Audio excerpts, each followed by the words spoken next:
Hey guys, I'm going to go ahead and do a one video for everyone since all of these three guys and lady are they're all graduating this week. So instead of doing a bunch of the exact same video, I just want to do one lump video, and then I will give them each their own video that kind of goes over specific things that all of them have going on that's different. So this is the first time that I've had them on a place together for an extended period. So if they place the girl. So if they break their behavior, I'm just gonna stop talking for a second and fix it.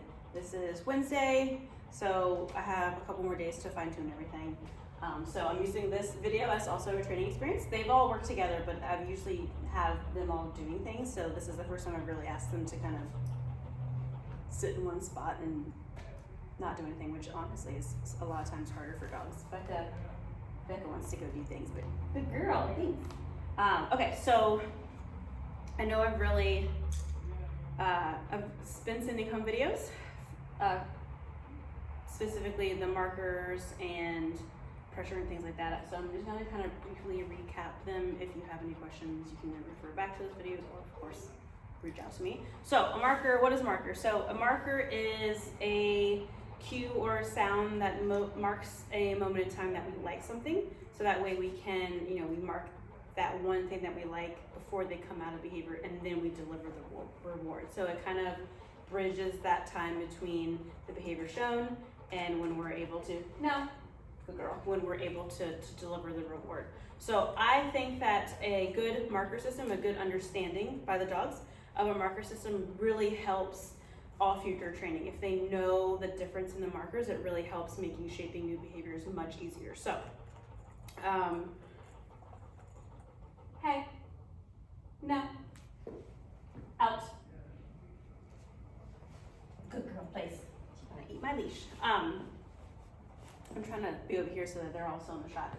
I lost what I was talking about. The clicker. It's something that I don't necessarily need for you guys to place. Thank you. Place. I know you're getting bored. The clicker is not something that I really translate too much for you or transfer to you guys at home. Just because I think it's a lot to kind of take to also manage something else in your hands. But just so we kind of briefly go over it again. And you don't like that one. Do you want one too? You don't really like me right now. Good job. Place. Sit. Good. The clicker is something I use to shape new behaviors. It's a clear, consistent sound. It doesn't change tone with your mood. And you can kind of vary the reward a little bit to build enthusiasm, to build that dopamine. So that's why I like it to shape behaviors, and I use it a lot for things like leash reactivity, counter conditioning, things like that. The main markers that I use for you guys to use at home as well is the word good and okay, and then no and are the kind of the same thing. So good is our duration marker.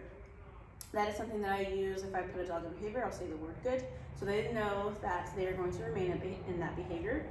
When I say the word good, if I'm offering a reinforcement or a reward, I'm bringing it to them to show that they have to remain in that behavior.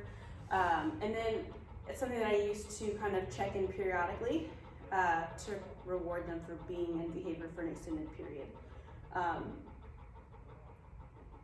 You can gradually kind of phase out how often you say the word good. Like for them, I'm not really checking in too much unless something like Becca over here is kind of fidgeting around. She's the younger of them, so she's obviously very bored and doesn't want to really be on her place. I'm about to take her leash off because she's chewing on it. Good girl. Thank you. We don't chew on the leashes. So yeah, you don't have to constantly good, anything like that. But just every once in a while, good. If new information comes around, something new that might be tempting for them to break behavior. No. Neo. Down. No. Down. Neo, down.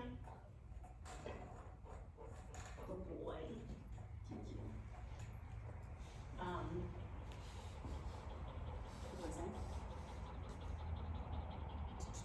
Yeah, so good is our duration marker. And then, so since we want them to remain in behavior until we give our release word, the terminal marker is going to be okay. That means they may come out of behavior. I tried to say that before, so they didn't respond to it. So okay in a cheerful tone is going to be something that means that they can come out of behavior. If you're offering a reward, that means they can come to you to get it. Same thing with a clicker. Click means you come to me to get reinforcement, whereas good means I'm bringing it to you because I want you to remain in that behavior.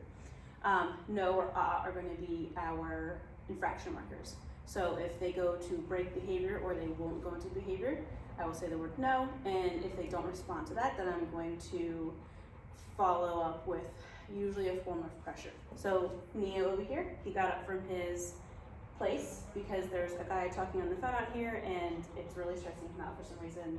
He's being, I don't know if you can hear it in the background of the phone, but he's kind of like moving around and being very abrupt and it's stressing him out. So anyway, he didn't want to go to his down. I think he just kind of wants to leave the space. But I know that he's safe, so I'm not going to let him come out of that area. So when I told him to down, he didn't want to. So I just gently kind of put a little pressure on his leash downwards to get him to go back into a down. As soon as he started to go into his down, I released the pressure. So with the markers, we want to make sure, the idea is that we want the dogs responding to the cues, the sounds, and not so much our body movements. So when I say good, or when I say okay, or when I say no, I want to say that those sounds before offering any other type of information. So if he gets up again, I'm going to say the word no, and then if he doesn't respond, then I'm going to follow through with pressure. If I say the word good, I'm going to do a brief pause and then offer reinforcement. So pressure, what is pressure? There are different forms of pressure. Pressure is just information to help a dog be successful. So we have leash pressure, which is going to be tension in the leash, usually created by the dog. Once the dog does the behavior, then we cease the tension. We kind of give into that tension. And I usually make a big deal to kind of like embellish the release of pressure. It can be spatial pressure, so that's going to be me moving towards a dog and then having them move away. So when they back off is when I stop adding pressure. So there's no physical touch, it's just me presenting the front of my body, asking for space. When they give me the space, I stop asking for it.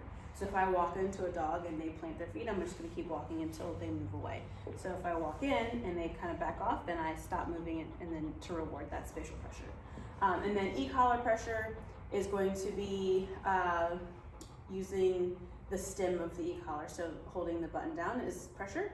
When they do the behavior that we want, we release the pressure. So for the recall, if I say come, and they're like, no, I don't feel like it, I will say no, come, hold the button down. When they commit to coming to me, release the pressure, marking with that good to show that that's the behavior that I wanted. So when we give commands, we only give the command one time. We want to make sure that we're clear and we're direct in what we're asking. So there's no sit, sit, sit. I wish you would sit, sit, sit, sit. It's one time, and if they are not successful, then we're going to apply pressure to help them be successful, and then mark with that word good when they fix it. Because we want to make sure that we're balancing, this is what I need you to do, thank you for doing it. It shouldn't just be fussing at our dog.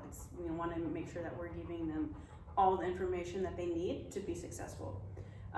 So command one time, pressure if they need help, marking with that marker good, and then okay when they're done with their behavior.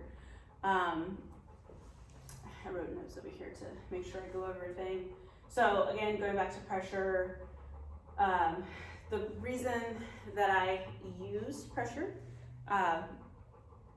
offering food and treats, offering food and treats, it only goes so far, and that's really dependent on the dog. Like some dogs are highly, highly food motivated, and they will turn their attention to receive food through most things. Some dogs, they like food, but they're not, other things are more motivating to pay attention to. And then some dogs are just not food motivated at all. So when you have a dog, most dogs that find outside reinforcements, and I don't mean literally outside, just other than you two, pressure is gonna be something that helps them be successful. So again, food only goes but so far. If you have a dog that's really easily distracted, which all three of these are, that pressure helps them be successful in following through with their behaviors. If they break behaviors, the pressure helps them go back into behavior. What are you talking about? You're very sassy today. How to give commands, again, one time, clear, direct, making sure they're understanding what you ask.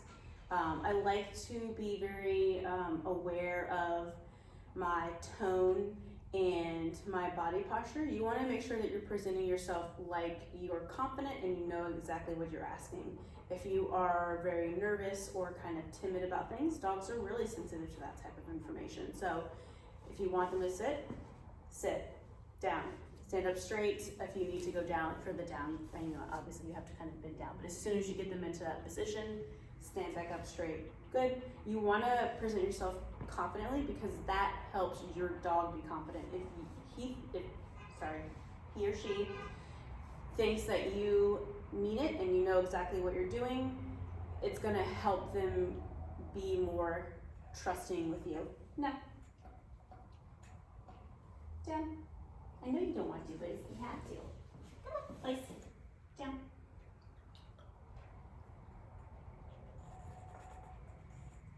Good boy. I know it's so hard for you. Good job.